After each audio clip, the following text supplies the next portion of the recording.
Here's a cool harmonic tip that really shows how much harmony is connected with the universe, and it's about augmented versus diminished. And they're exact inverses of each other. Augment means to make bigger, diminished means to make smaller. And I'll explain. It all has to do with the groupings of the notes and the numbers. So, augmented, usually when we talk about augmented, most of the time we're talking about augmented triads. And those are in triads, so three notes, right? A chord with three notes. And there are four different groups of those three note triads because augmented is an interval that is symmetrical. So if you play an F augmented triad, it's consisted of the same notes of an A augmented triad and a C sharp augmented triad, just in different orders, right? And basically, you can do that with four different groupings of three notes. 4 times 3 is 12, right? Now let's take diminished. Now you can have diminished triads, but you can also have diminished seventh chords, which are super common and popular.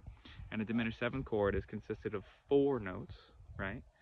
But we only have three groupings of four notes, right?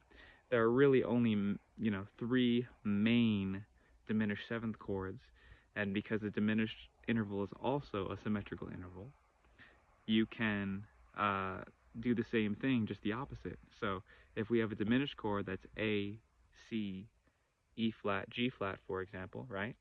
You can start that same diminished seventh chord starting from A, starting from C, starting from E flat or G flat, and they're all diminished sevenths, right? But there's only three groupings of four notes. 3 times 4 is 12. So you have the exact opposite, which makes complete sense. Again, augmented to make bigger, diminish to get smaller.